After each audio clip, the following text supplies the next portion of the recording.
1976 में COFEPOSA किन अपराधों को नियंत्रित करने के लिए लगाया गया था? ऑप्शन ए आतंकी अपराधों, ऑप्शन बी आर्थिक अपराधों, ऑप्शन सी धार्मिक अपराधों, ऑप्शन डी अंतर्राष्ट्रीय अपराधों।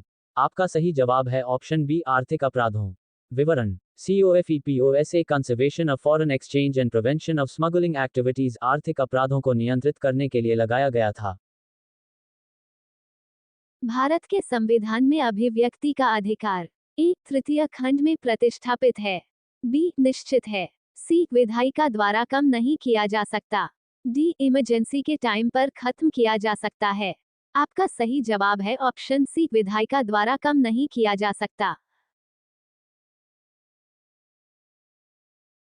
भारत का उपराष्ट्रपति ए राष्ट्रपति द्वारा मनोनीत किया जाता है, बी राज्यसभा सदस्यों द्वारा चुना जाता है, सी संसद के दोनों सदनों के सदस्यों के निर्वाचक मंडल के सदस्यों द्वारा चुना जाता है, डी इनमें से कोई नहीं।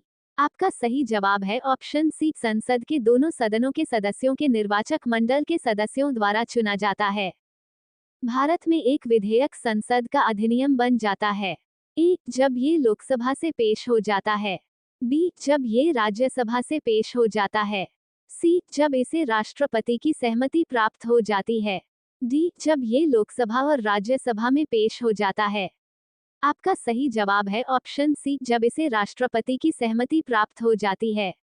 भारत में विधेयक के लोकसभा, उसके बाद राज्यसभा में पेश होने के बाद राष्ट्रपति की सहमति के बाद विधेयक कानून बन जाता है। भारत के संविधान में कितनी स्वतंत्रताएं दी गई हैं? ए 5, बी 6, सी 7, डी 8। आपका सही जवाब है ऑप्शन बी 6। नोट्स: भारत के संविधान में 6 स्वतंत्रताएं हैं।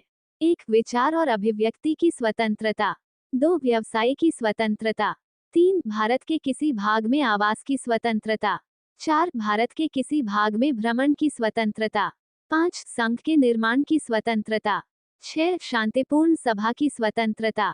यूपीएससी के चेयरमैन को कौन हटा सकता है? ए प्रधानमंत्री, बी राष्ट्रपति, सी उपराष्ट्रपति, डी लोकसभा अध्यक्ष। 5, 4, 3, 2, 1। आपका सही जवाब है ऑप्शन बी राष्ट्रपति। केंद्र और राज्य के बीच विधायी शक्तियों का बंटवारा संविधान की किस अनुसूची में है? ए 6वीं, बी 7वीं, सी 8वीं, डी 9वीं। 5, 4, 3, 2, 1। आपका सही जवाब है ऑप्शन बी 7वीं। अनुच्छेद 352 के बारे में निम्नलिखित में से कौन सा कथन सही नहीं है? ए यदि युद्ध या बाहरी आक्रामकता के कारण राष्ट्रीय आपातकाल घोषित किया जाता है तो इसका जम्मू कश्मीर में स्वचालित विस्तार होता है।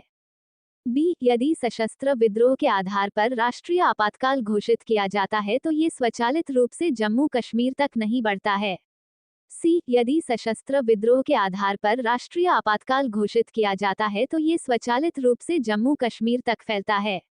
डी इनमें से कोई नहीं। 5, 4, 3, 2, 1। आपका सही जवाब है ऑप्शन सी यदि सशस्त्र विद्रोह के आधार पर राष्ट्रीय आपातकाल घोषित किया जाता है तो ये स्वचालित रूप से जम्मू कश्मीर तक फैलता है। नेशनल पीपुल्स कांग्रेस निम्नलिखित में किससे संबंधित है? A USA, B UK, C Spain, D चीन। 5, 4, 3, 2, 1। आपका सही जवाब है ऑप्शन डी चीन। नोट्स: नेशनल पीपुल्स कांग्रेस चीन की संसद का नाम है। सुप्रीम कोर्ट के मुख्य न्यायाधीश द्वारा किसे हटाया जा सकता है? ए प्रस्ताव द्वारा संसद को, बी बहुमत द्वारा न्यायाधीश को, सी संसद में प्रस्ताव द्वारा राष्ट्रपति को, डी खुद के विवेक से राष्ट्रपति को। 5, 4, 3, 2, 1। आपका सही जवाब है ऑप्शन सी संसद में प्रस्ताव द्वारा राष्ट्रपति को। चैनल को लाइक, शेयर और सब्सक्राइब करना ना भूले।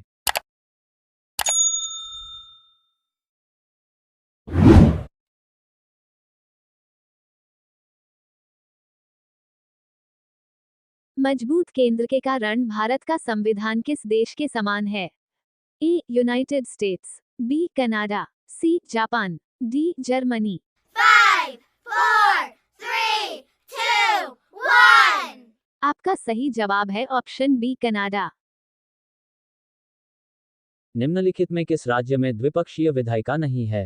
ए महाराष्ट्र, बी बिहार, सी पश्चिम बंगाल, डी आंध्र प्रदेश। 5, 4, 3, 2, 1. आपका सही जवाब है सी पश्चिम बंगाल। विवरण: भारत में 7 राज्यों बिहार, महाराष्ट्र, उत्तर प्रदेश, जम्मू और कश्मीर, कर्नाटक, आंध्र प्रदेश और तेलंगाना में द्विपक्षीय विधायिका है। वन्यजीव संरक्षण भारत में किसके अंतर्गत आता है?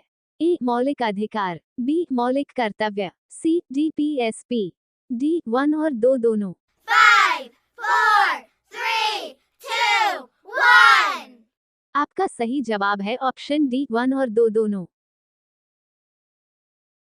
नागरिक मामलों, आपराधिक मामले और संवैधानिक मामले निम्नलिखित में किसके अधिकार क्षेत्र में से आते हैं?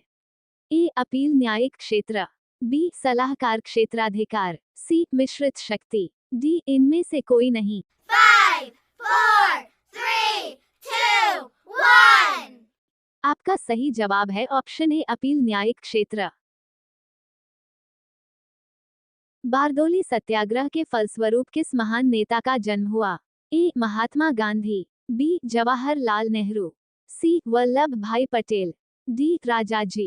5, 4, 3, 2, 1. आपका सही जवाब है ऑप्शन सी वल्लभ भाई पटेल।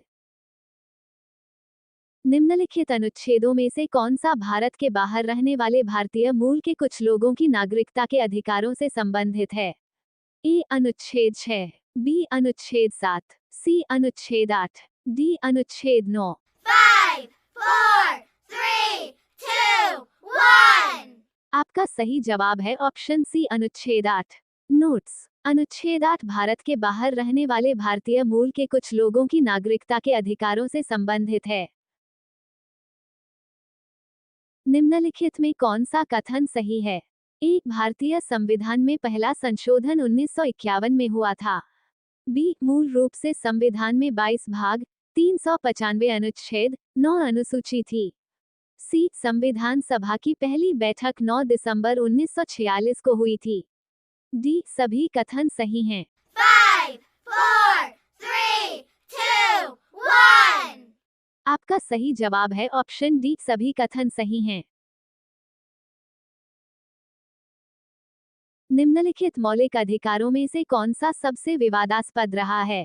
ए स्वतंत्रता का अधिकार, बी संपत्ति का अधिकार, सी धर्म की स्वतंत्रता का अधिकार, डी संस्कृति और शिक्षा का अधिकार। 5, 4, 3, 2, 1. आपका सही जवाब है ऑप्शन बी संपत्ति का अधिकार।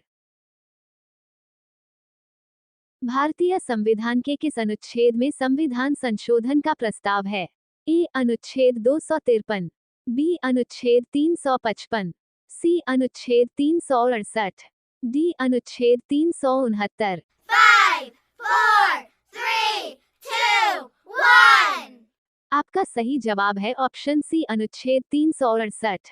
नोट्स: अनुच्छेद 368 के अनुसार भारतीय संविधान में संशोधन किया जा सकता है। इंडिया जो कि भारत है, राज्यों का एक संघ होगा। ये भारत के संविधान में निम्नलिखित में कहाँ उल्लिखित है? ए प्रस्तावना, बी अनुच्छेद 1, सी अनुच्छेद 2, डी दूसरी अनुसूची। 5, 4, 3, 2, 1. आपका सही जवाब है ऑप्शन बी अनुच्छेद 1। भारत के संविधान की व्याख्या करने के लिए अंतिम प्राधिकरण कौन सा है?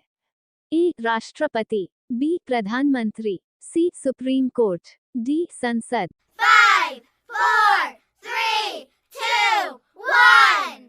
आपका सही जवाब है option C Supreme Court. Channel को लाइक, शेयर और सब्सक्राइब करना ना भूले।